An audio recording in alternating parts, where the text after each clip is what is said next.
Every day, law enforcement officers face challenges when trying to serve and protect the communities in which they work.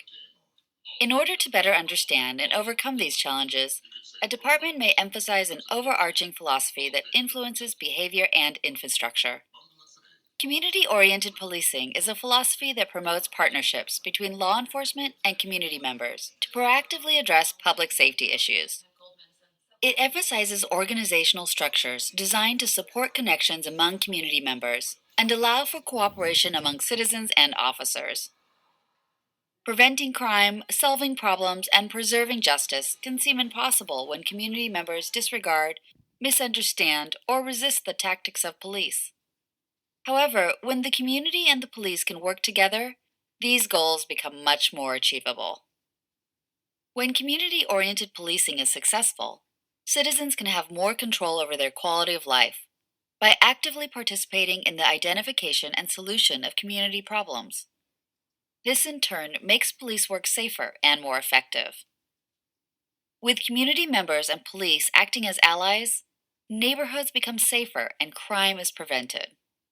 Community members voice their concerns, contribute advice, and provide resources to police, enhancing the efficacy of law enforcement.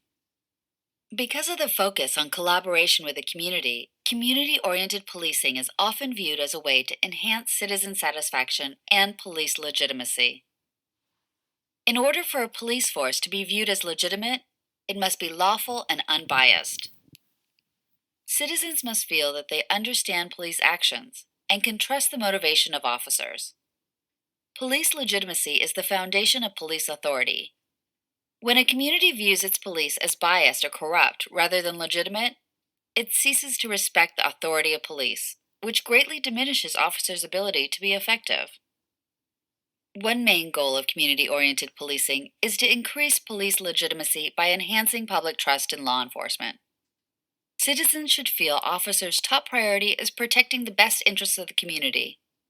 If this feeling is widespread, community members want to help police.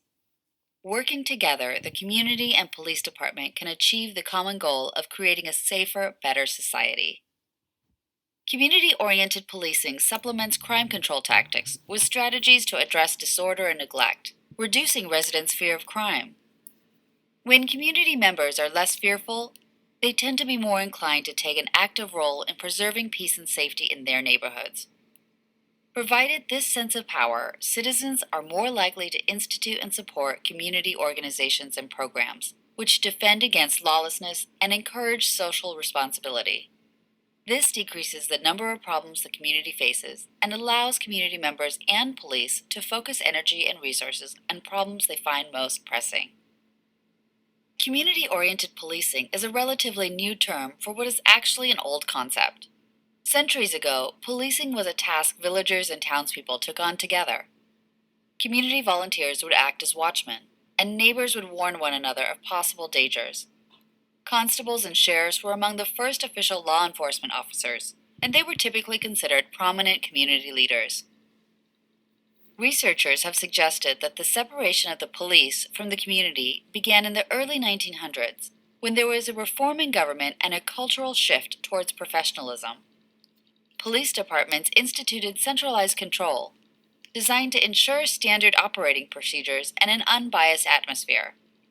Patrol officers were assigned rotating shifts and moved frequently in attempts to cover more ground and eliminate corruption. Rapid response became a major focus, which limited police interaction with the community. All of these changes isolated officers from the communities they served, causing a break in the link between the people and the police. Because many officers were overburdened, prejudiced, or corrupt, law enforcement eventually came to symbolize oppression, and officers became the targets of hostility, leading them to self-reflection and analysis. In the 1970s, civil rights reform made a number of policing organizations commit to researching and improving policing methods. Studies challenged prevailing police practices and beliefs, and the field uncovered many revelations. Practitioners discovered that only a fraction of crimes were being reported, which implied the need for better communication between communities and police. They learned patrolling had a limited impact on crime, causing police leaders to think about alternative ways to use patrol personnel. Additionally, they found that in most cases, rapid response did not necessarily help solve crimes. Because while prompt police response can increase the chance of making an on-scene arrest, the time it takes for a citizen to report the crime largely predetermines the effect police response time can have. All of these discoveries led police departments to conclude that developing stronger relationships with members of the community was more important than once thought. They realized that interaction with the community could allow officers to obtain a realistic view of community needs and expectations, as well as valuable information about criminal activity and perpetrators.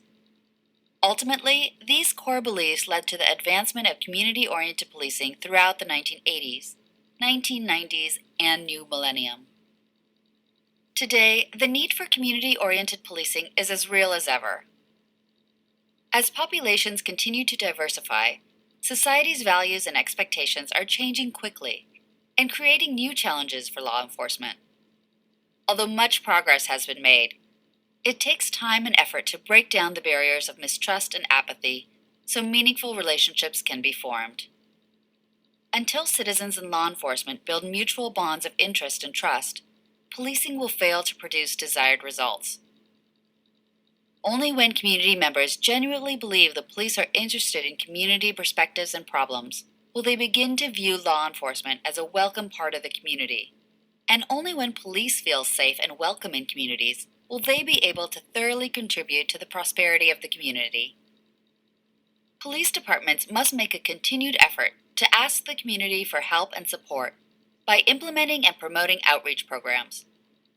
Law enforcement must enable communities to be stronger and more self-sufficient while providing for the protection of the welfare of all residents. Community-oriented policing is democracy in action and requires the active participation of the entire community. Everyone has a role to play, from local government and businesses to churches and schools to civic leaders and residents. All who are invested in the prosperity of the community should bear responsibility for safeguarding that prosperity.